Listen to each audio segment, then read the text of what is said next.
Hey yo, welcome to High Noon with Flemo. Back again. Been a while, but yeah, haven't been doing really any interviews lately. Did a heap, but people were greening out, so I thought I'd better not put them online. They're a bit painful to listen to. So yeah, just been on the road a bit the last couple of years. Been to the States, America, did half of there, been travelling around Australia, doing shows over in Perth a bit, been over there twice at the Comedy Lounge in Murray Street, Perth. It's only purpose-built comedy club, really cool club. There's about, seats a couple of hundred I think, when it's really packed, but the crowds in Perth are really good. They're really smart. The comedy culture over there is really cool. Even the open micers, and I've got to see a couple of raw heats for the raw comedy competition at the club, and yeah, they're really good. Sort of shit on Melbourne and the other states that I've seen, but yeah, so just been doing that and gigging, growing as a comedian, getting better, trying to get myself on the road permanently, back to hotel living, which I enjoy very much. Yeah, had a big week this week. I had a few shows on. St Kilda Comedy Club on Tuesday, which was, well, it's not really a club, it's just a wall against a street in St Kilda, with a couple of chairs in front of it. That was basically the club. That was a bit of a rough one. The crowd there was a bit sort of talky, but not coherent. So there's nothing worse than a heckler that you just, it's a statement. It's not anything intelligent or anything decent. So, but got to run some new stuff. Last night did Gorilla, which has become one of my favourite rooms. It's an open mic room. I go there to run my material or just work on crowd work, and because it's a tough room. It's a shisha bar, so everyone's just sitting on beanbags. Yeah, everything's against you as a comedian in that room. Excuse me, sneezing away. And especially the acts, like, you're following some really fucking average acts, so the room can really have a horrible vibe by the time you get into it. But yeah, it's just been really good training to, if the room's bad or if it's got everyone's been bombing, that you got to do a lot of work. You got to work hard to get them up, and it's certainly, that one room has made me a lot stronger over the last sort of 9-10 months. Yeah, I've done quite a few gigs where they are hard gigs, and I've got the crowd into my hands, and at that moment I just think, fuck it, back to Gorilla. I'm like, that one room's the reason. Last night there was some audience there, and normally I get to jump up early. They didn't. I was too busy chatting away out the front, but normally I go on early when there is an audience to try and keep the audience for everyone else, but they didn't do that. So by the time I got up, there was no audience. There was 4 open micers.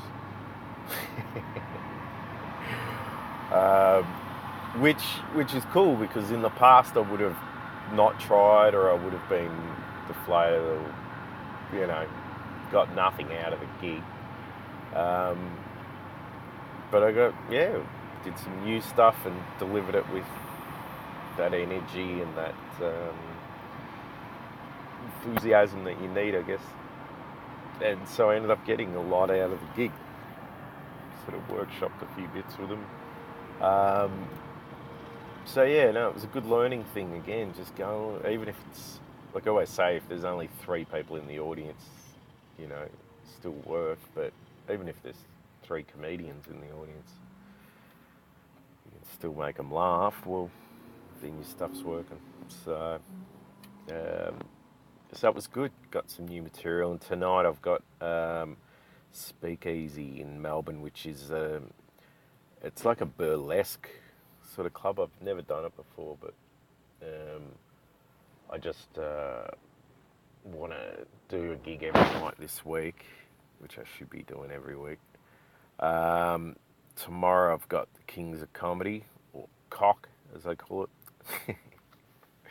I haven't done that one either. That gets a crowd in the CBD, and apparently it's a good gig, so I can again run some new material and just try to tweak it over the next few days. And then Saturday night I'm on at the Comics Lounge with the fabulous Adam Richard from Spicks and Specs, and he's a writer on a lot of quiz shows and stuff. Nice guy. I think Adam Rosenbach's, sorry, going past the truck, Adam Rosenbach's is in the middle, and Ben Lomas is MCing, so it's a really solid lineup. I'll be doing ticket sales, and yeah, I haven't done Saturday night at the lounge for a couple of years, so I'm excited because I know I'm a lot better than what I was. Obviously, 2 years ago you'd want to be a lot better.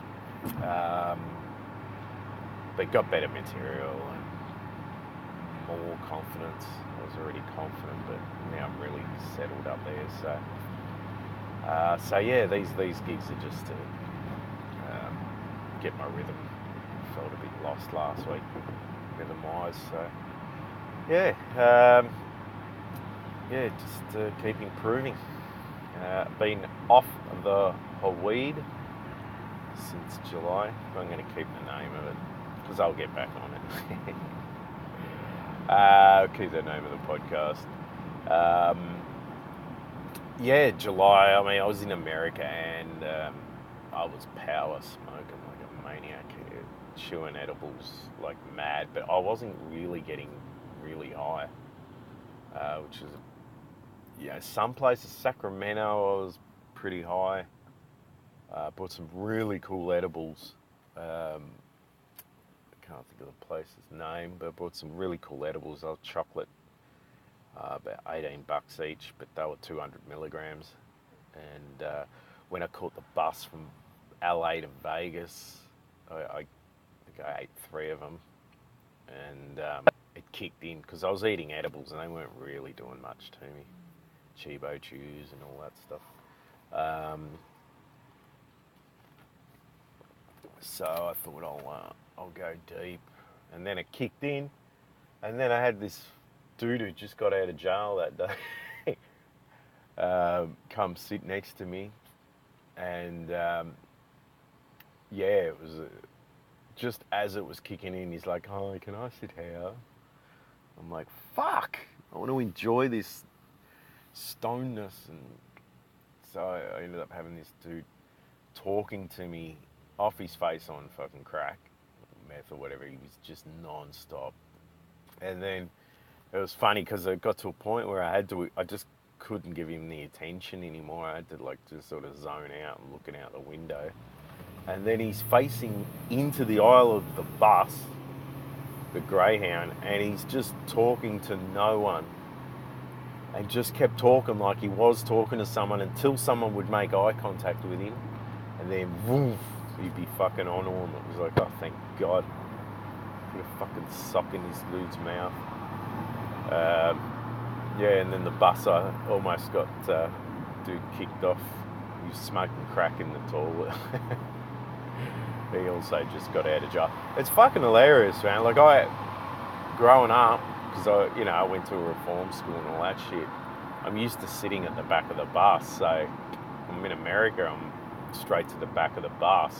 So I think that's where all the cool kids hang out. And it turns out it's where all the fucking criminals hang out. You just get out of jail, you're put on a Greyhound, and you get to sit with me at the back of the bus. So, but talking to people, it was pretty cool chatting away. Get to hear different stories, and where it's hard to tell what's real and what's not. Someone who's off their face on drugs quite clearly. But no, it was fun. Well, catching the Greyhound. I'm just driving into the city, by the way. I thought I might start podcasting on my way into town each day. Yeah, see what we come up with. Just probably going to ramble a bit, abuse you. You might get a special moment. Me road raging. I take it to another level. I'm pretty calm, but yeah, you never know. Melbourne drivers are pretty defensive, so you do get a bit of anger and tension out there. And maybe someone will piss me off. And you'll get that little gem of anger. You get to hear it. Yeah, so the Greyhound buses are pretty fun. I was catching the train around America because I wanted to. I mean, you catch a plane, and one you got to deal with airports if you're catching the plane, which is painful. And whereas on a train, you just jump on and you got your weed. You can stay high, which was really important to me, and you can see shit. They got like double-decker trains, some of the Amtrak ones, so and Wi-Fi, so you can do some work on the computer and that. But it was just really cool. You look out the window and you're just seeing different scenery, and it was really appreciated. Like leaving LA, you're just looking at some of the countryside and you're picturing it when the Indians were, reigned supreme, and just, where they lived, what they did. Your imagination gets going. But seeing the different trees as well, it's just different landscape, which is kind of cool to see. Enjoyed that sort of stuff. I headed off to Sacramento from LA after about a few days. I think I was in LA. A week I was in LA. I don't know. It was a few days. Got my weed card, which was all important. And then, so I was set anywhere in California for getting my weed. And stayed in a really cool hostel in Sacramento. High America or something, which was appropriate.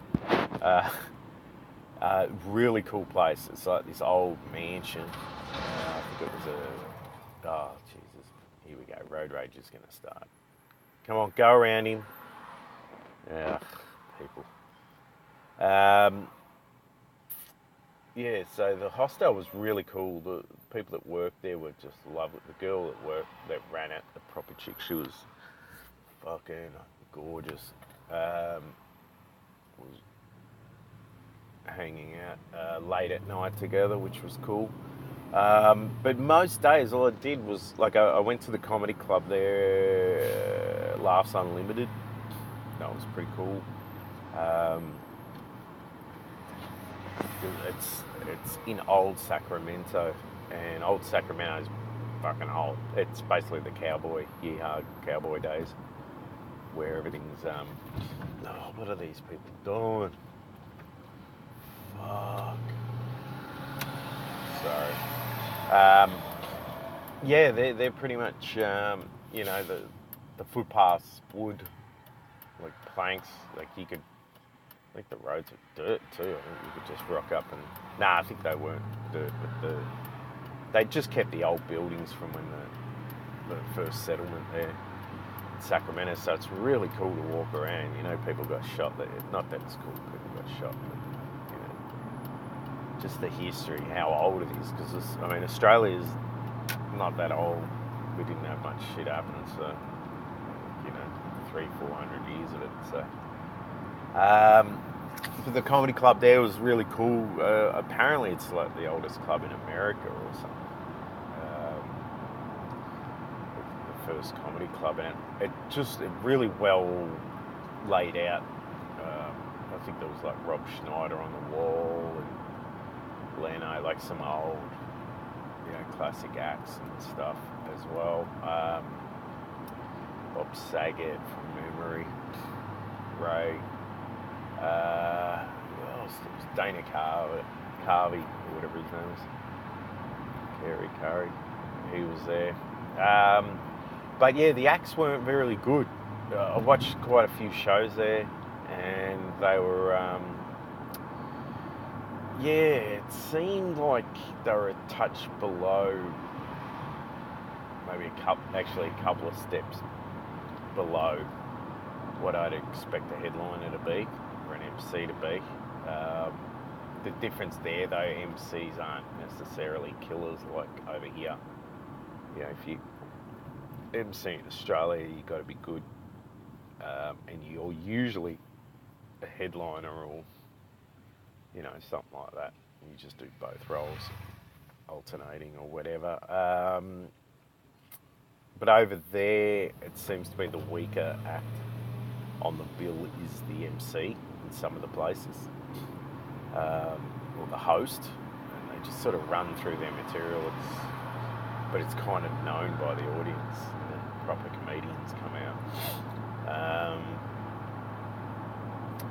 So first week saw some saw a couple of shows, an urban show and another one. The second week there was a headliner from New York, so I went there to watch him, and he was fucking horrendous, like embarrassingly bad.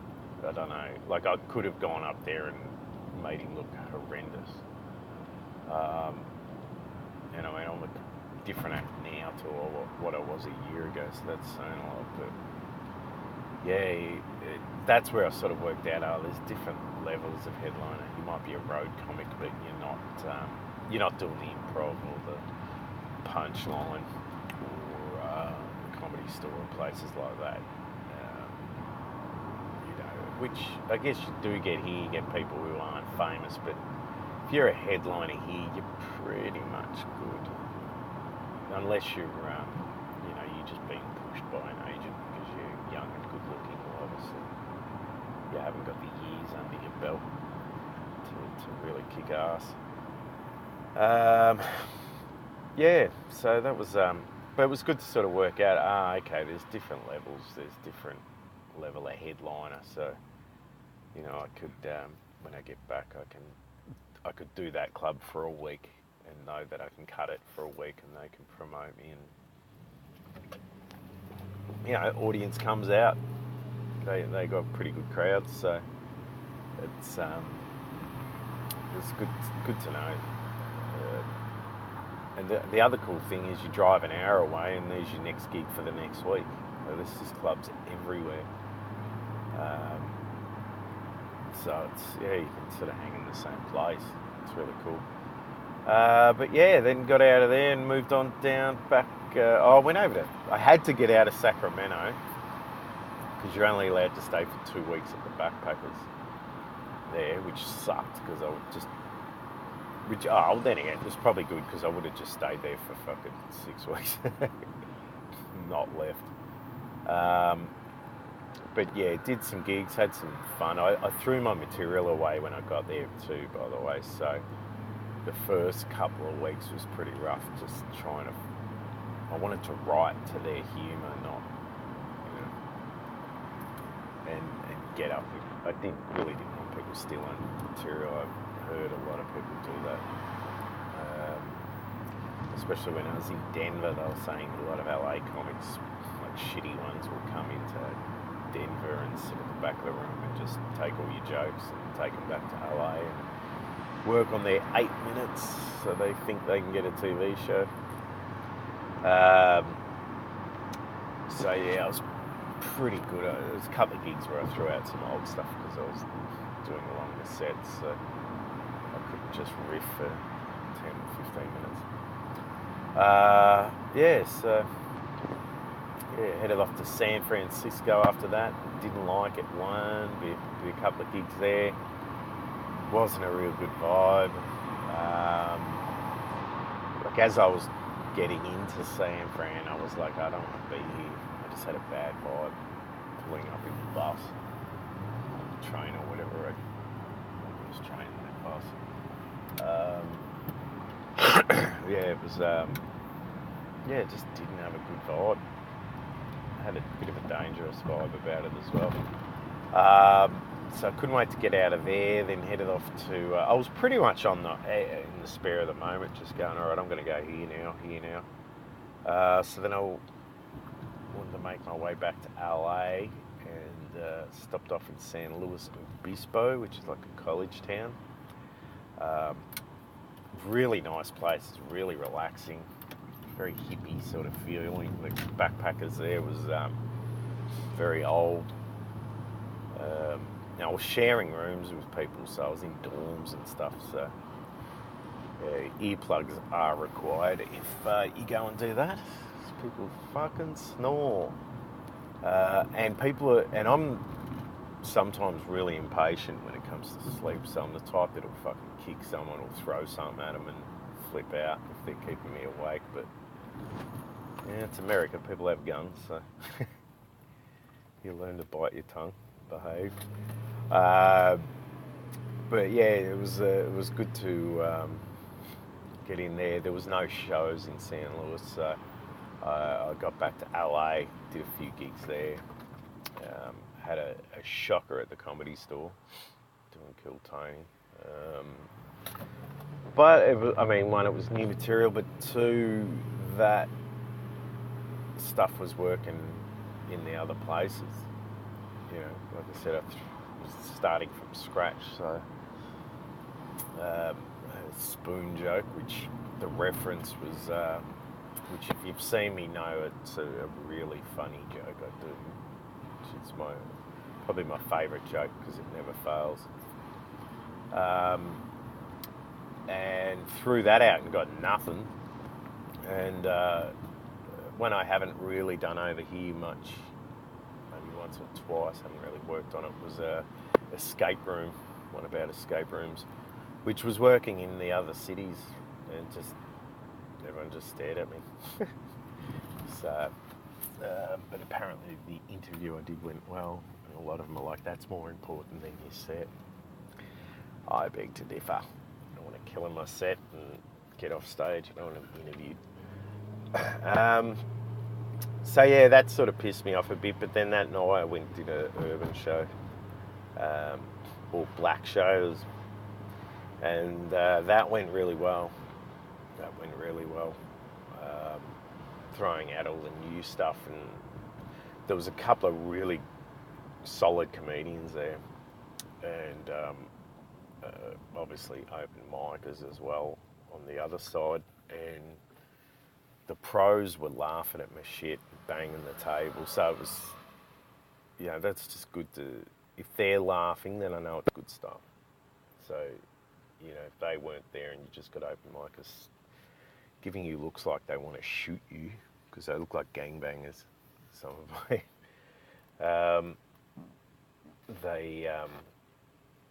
I got something out of the gig. It also lifts you up after a bad gig. Because I don't really, which is sort of fortunate, I don't have bad, bombing episodes much, so.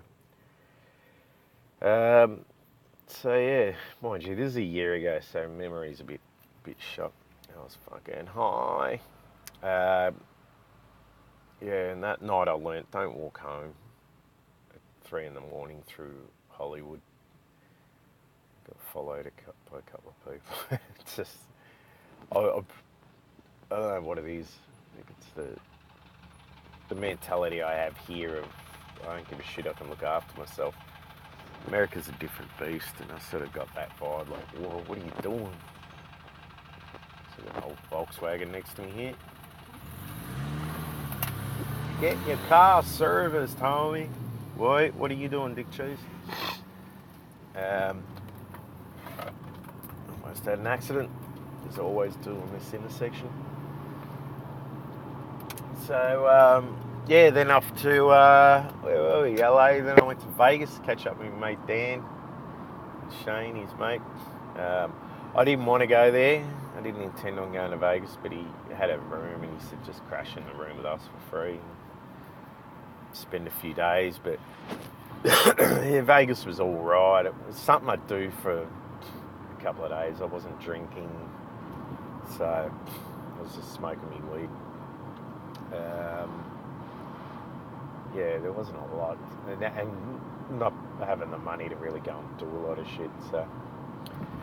So yeah, just got high, walked around, avoided the heat, and then got on a bus to Phoenix, Arizona, where I caught up with me mate Denise and Jack, and hung there for a couple of weeks. Again, just got high, and I was a little bit down by then, so I don't know why. It just happens. So I was just trying to do a lot of riding, and we went and saw some cool shit. Went and saw Guardians of the Galaxy one day, part 2. I got to see a Roadrunner. The next door neighbour there where I was staying had almost a pet. He'd come in and get fed. And yeah, they don't look like they do on the cartoon. They just kind of look like a big bird, like a big magpie or something. We went to Tombstone, which is where they film a lot of the old Western movies still. They use Tombstone because they've kept one street as a traditional how it was, which sucks that it's only one street. It would have been cool if the whole town was still old, you know. It just would have been better tourist-wise. But no, it was pretty cool. Got to, you just go through the museum and just read. I was getting into that. In Sacramento, there's a fort, an old fort there, and there was a museum, a Native American museum. Just with pictures and artifacts and stuff. But I really dig that stuff, so it was cool to wander around and start learning about, their culture and what went on back in the day.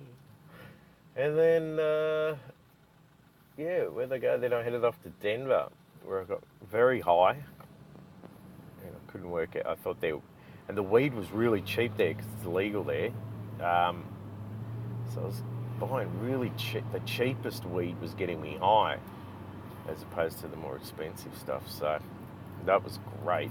And then, I hung there for a while, just doing as many gigs as I could and riding as much as I could and walking. So I'd just get up, roll a joint, and fuck off for 5 hours, just smoking and walking along the creek there, the river.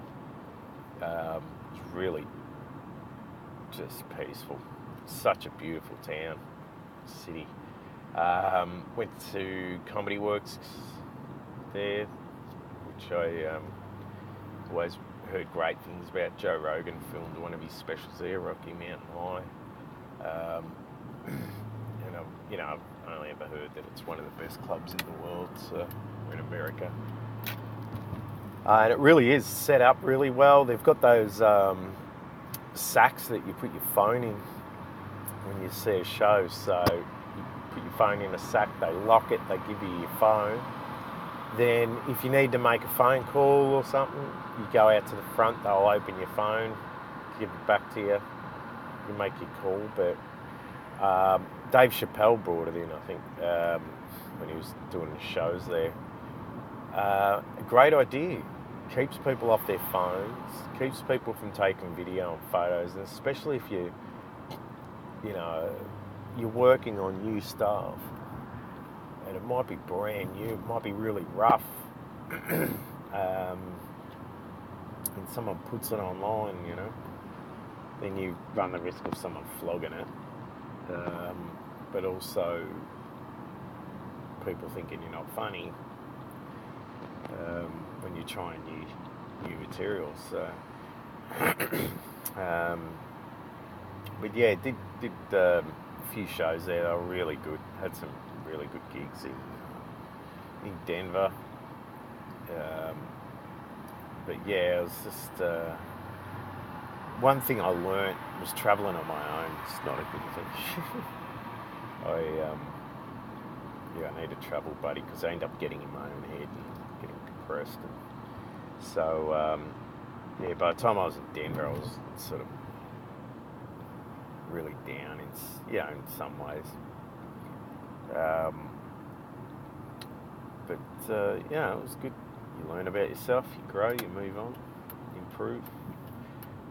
So yeah, then back to LA, then back home, and yeah, from the start I was just a stronger act. So part of it with me is I'm watching killers, watching a different level of stand-up comedy that we don't get here, different style, different level. Um, I think it just, for me, it sort of just ends up rubbing off on me.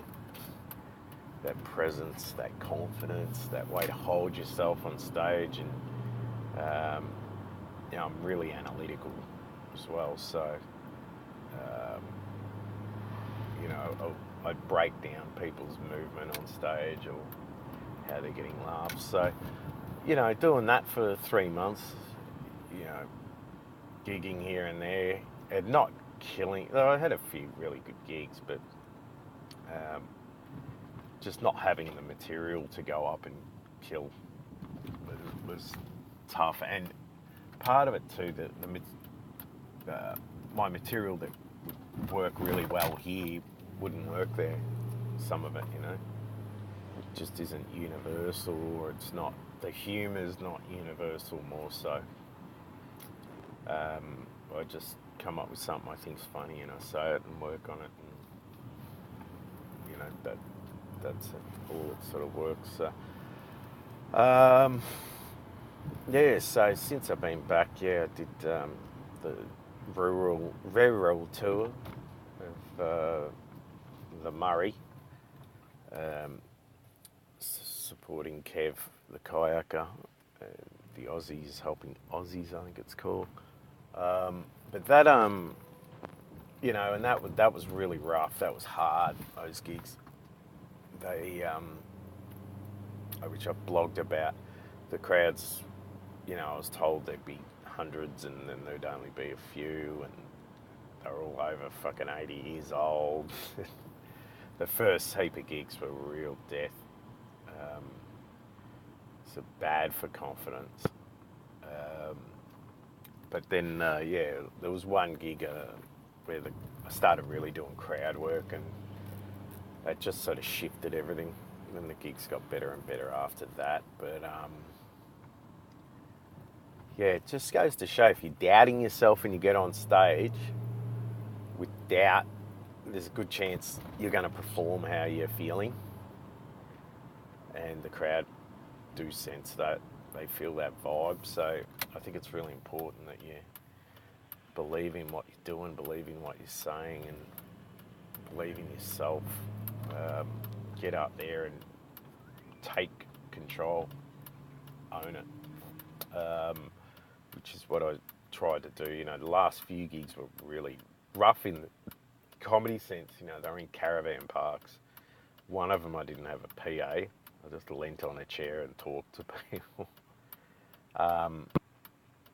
But that went really well, and the last few went really well. But they were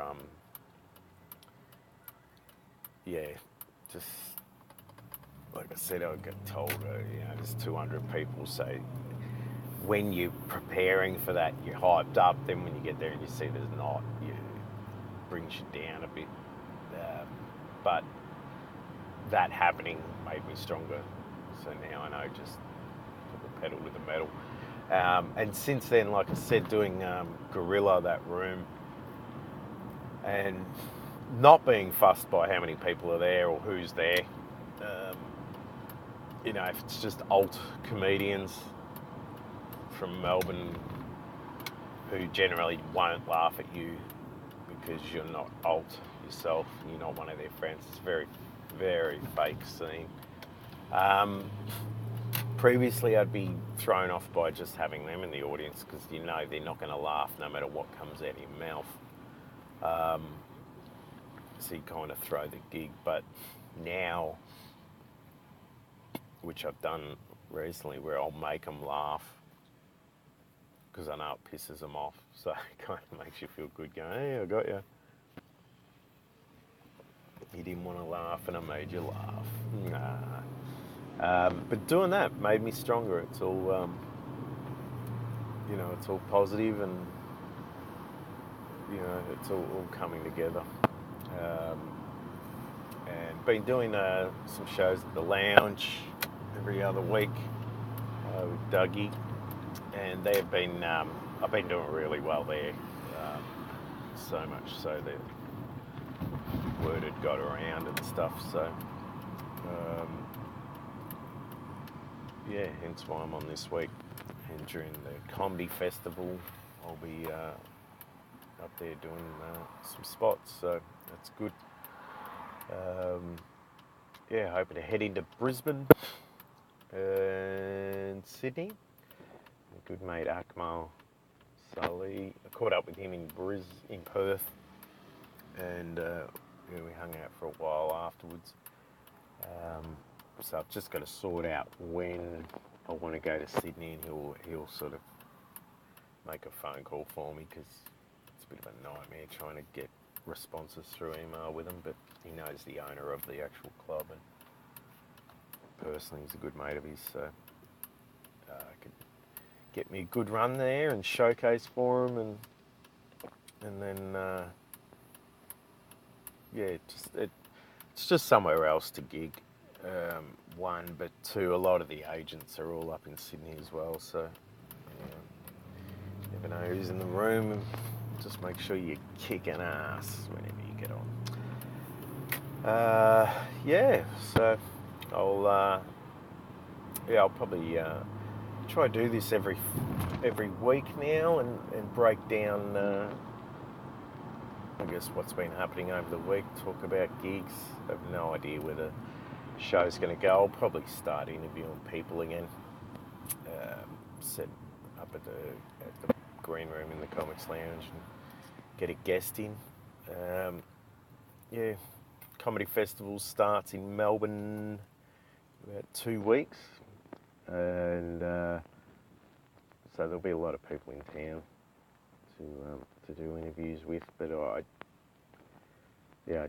really can't stand Comedy Festival. The only good thing is, you can get a lot of gigs, a lot of spots, and come out of that month a hell of a lot better than what you went in to the month. So I'll just do that. But it's just so many open mic comedians come to Melbourne and bore the shit out of the audiences with their whimsical tales of no jokes. But I guess it's probably the same everywhere. It's not the same everywhere because Melbourne it is the same in other states that you can move, you fuckhead. Thank you. You can just pay your money and do a festival show. You don't need to be a comedian or have any experience as a comedian. You can just say, I'm a comedian. Here's my money. I want to be on stage, and then they'll put you on stage, which is really ugly. All right. I might cut it there. I'll check back in with you maybe next week. I'll have 3 different gigs, like I said. Speakeasy, Kings of Comedy and the Comics Lounge to talk about. And then, hopefully all positive, all good gigs, and hopefully they're all wins. All the new stuff goes well, and this Saturday night at the lounge, I go crazy. And just hope I do the same that I've been doing and really hit them hard and take it to another level, which is always good. Enjoy your week. I'll follow me on Facebook, Twitter at the Flemo, Tinder at whatever my name is. YouTube, Justin Fleming Comedy. got some videos up there now. I'll be putting some more up soon. YouTube, Instagram, Justin Fleming Comedy on there, I think. Something like that. And yeah, keep in touch. Have a good week and stay safe.